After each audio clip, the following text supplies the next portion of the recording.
Hey everyone, and welcome back to the channel. So today, let's take a look at the 2026 Infiniti QX80 Sport. This model has the two-tone exterior paint, and with a few options, MSRP is just over $108,000.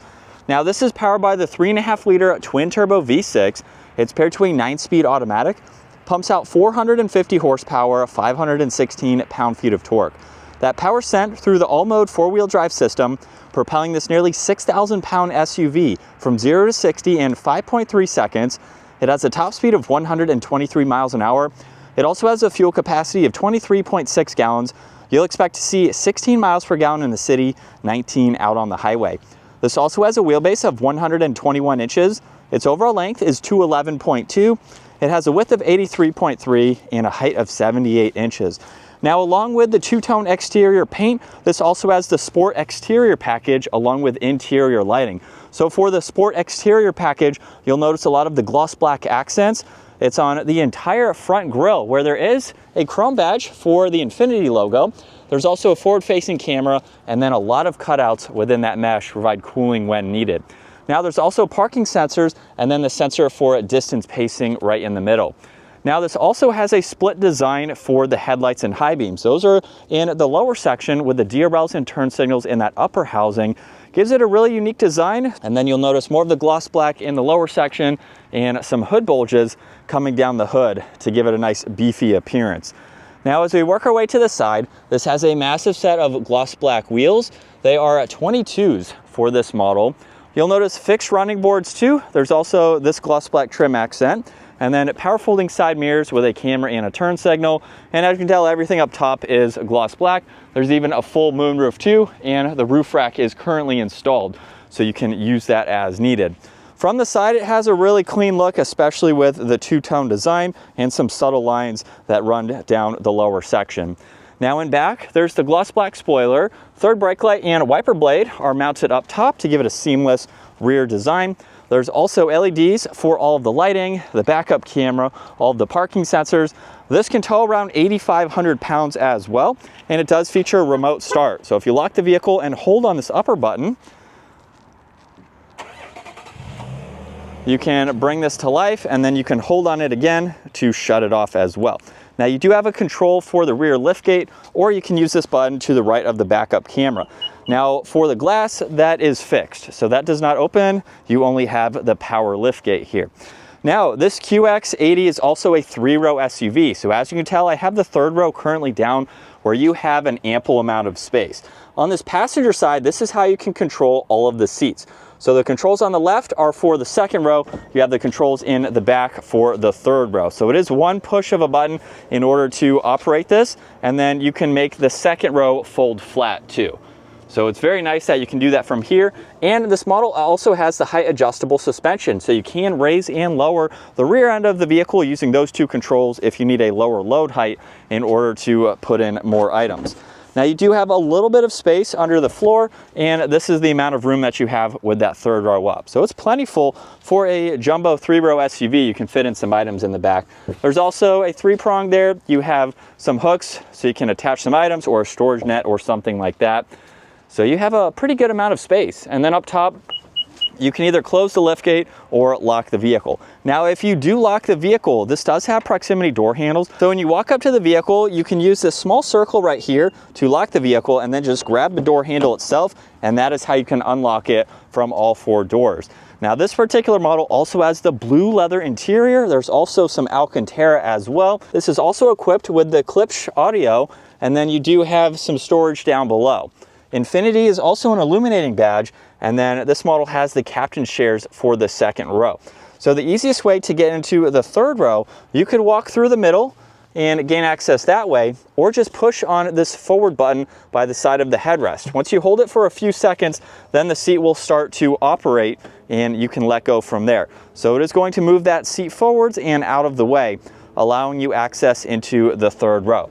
So for the third row, there are 3 seats here. And at 5'10", it's really not all that bad. You can move these seats forwards if you need some more leg room.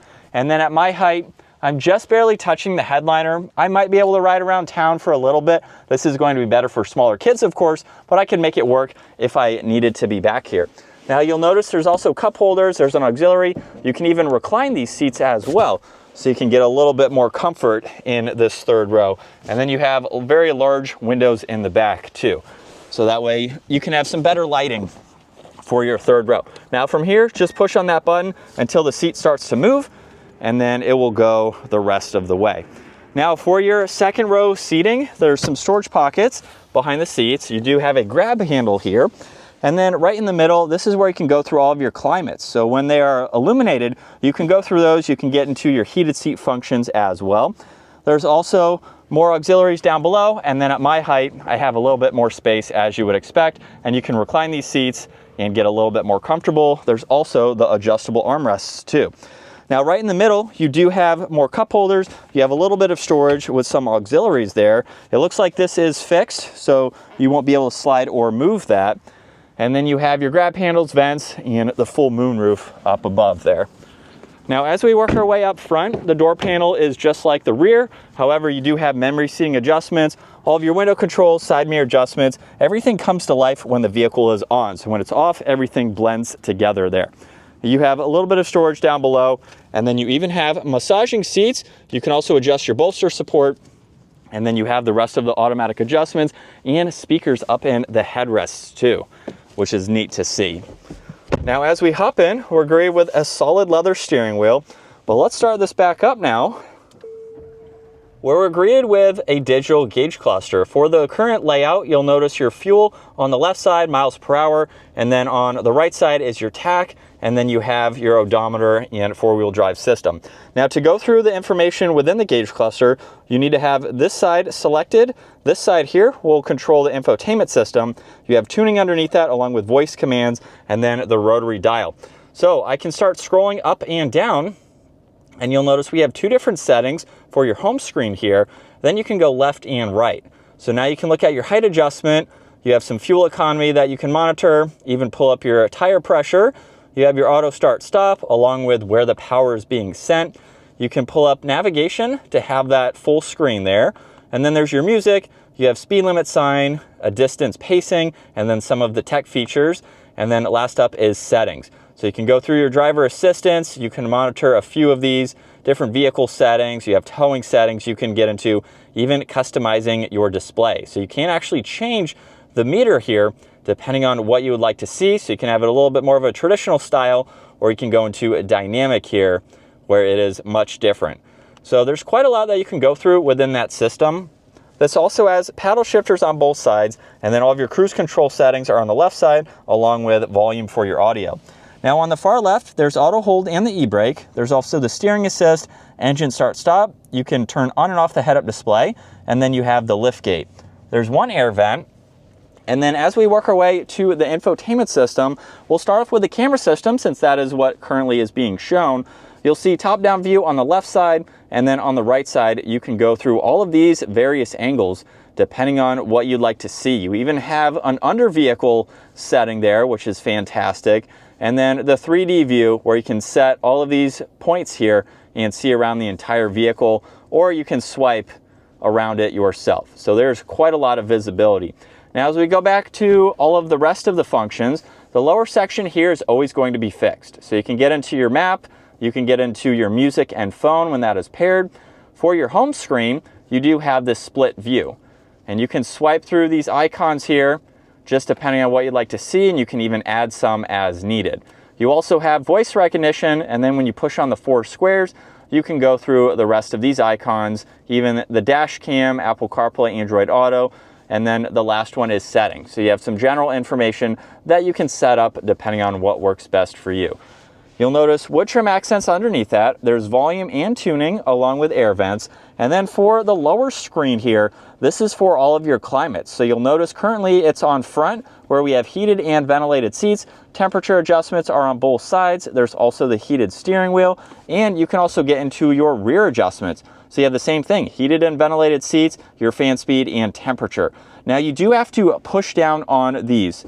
So it's actually a button within the screen. You can't just tap it, you actually have to push down, so it has that haptic feedback.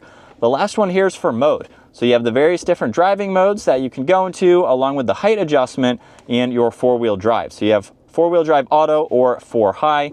and then you can easily get back into the rest of your climates. Behind that, we have the gear selector. So with my foot on the brake, reverse will of course bring that system up. You can put it into drive, and then you will see the forward-facing angle. But you'll notice too, on this right side, we have an auto adjustment for the height, and then you have a camera button. So you can push on this a few times to bring up a few different angles as needed. And that's mainly going to be in drive. So when you're pulling into a parking space, you can pull up a few angles to see what you need to see the best. Now behind that, tucked away in this cubby, there's auxiliaries and wireless charging. So you can place your phone in there and hide it away. You have 2 cup holders on the opposite side, and then you have a little bit of storage for the shelf, along with a lot more underneath it, of course, and you have more leather and Alcantara for this entire center. There's also hidden storage space underneath, and then the passenger side has a large glove box there. There's also Infiniti in that trim accent on the passenger side. You have your garage door buttons underneath the rear view. There's also a sunglass holder, and then controls for both the sunroof and sunshade. Both of those are going to be automatic. And then with how large this vehicle is, you have plenty of visibility with the large windows, and of course you have the camera system to help when needed. As we set off behind the wheel now for the Infiniti QX80, I've been driving this around for a few more days just to get my bearings with this vehicle. It's definitely a big SUV to drive. It surprisingly though has a really good turning radius, so in parking lots and getting into spots and things like that, it's actually very maneuverable. While it is a big vehicle in general, getting it in between the lines, it's actually very confident to drive. Once you put a few miles on it, of course you get used to it being your vehicle. The turning radius though is what surprises me the most, because it's even better than some other smaller vehicles that I've been in. So for its overall size, that's something that's definitely a huge plus. It's also been a very comfortable vehicle doing highway driving, city driving like I'm doing right now. It's very comfortable. There's no wind noise, road noise. It's a solid SUV, and especially at this price point, it is what you would expect, very luxury focused as well. Everything is laid out well. It's pretty easy to use too. The screen took me a little bit of time to get used to, actually having to push on the actual control that you want, but it's, again, like anything else, it's something that you get used to.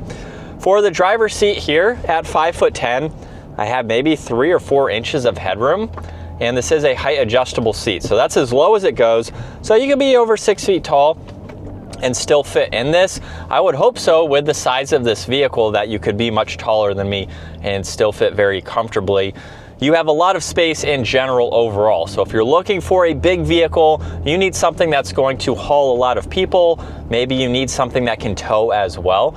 It's a well-rounded vehicle. It is very expensive, but you don't have to get this trim level either. So there's a few below it, just depending on the options that you would like to go with. This also has the massaging seats, which I wish had a little bit more adjustability to them. You really only have 3 different settings, but they are usable, and they can go for a good bit of time before they automatically shut off. And in sport mode now, second gear, here we go.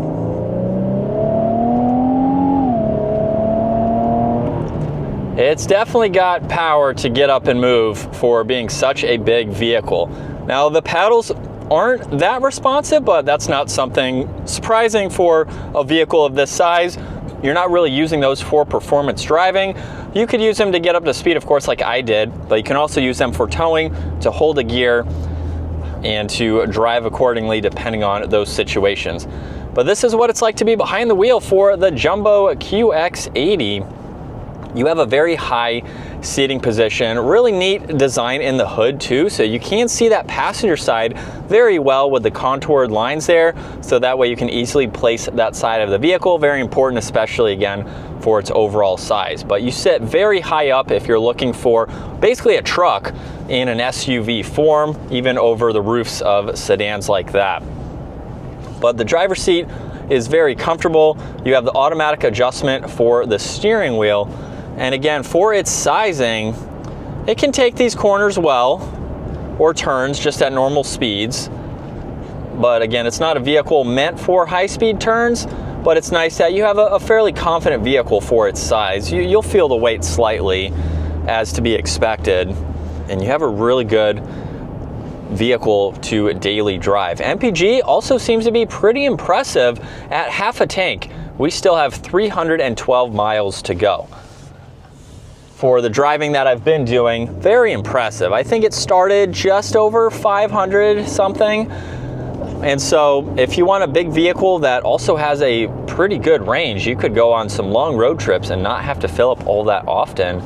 That's another perk. These vehicles at this size aren't really meant for MPG, but it's nice that they can go a very long range and you don't have to do frequent fill-ups with these vehicles just because of the sizing, the weight, and everything like that, of course.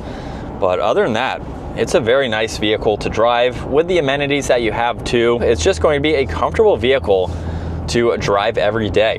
But that is going to wrap it up for the 2026 Infiniti QX80 Sport. If you enjoyed today's video, give it a huge thumbs up and consider smashing that subscribe button so you can stay up to date with our daily uploads, and I will see you all in the next video.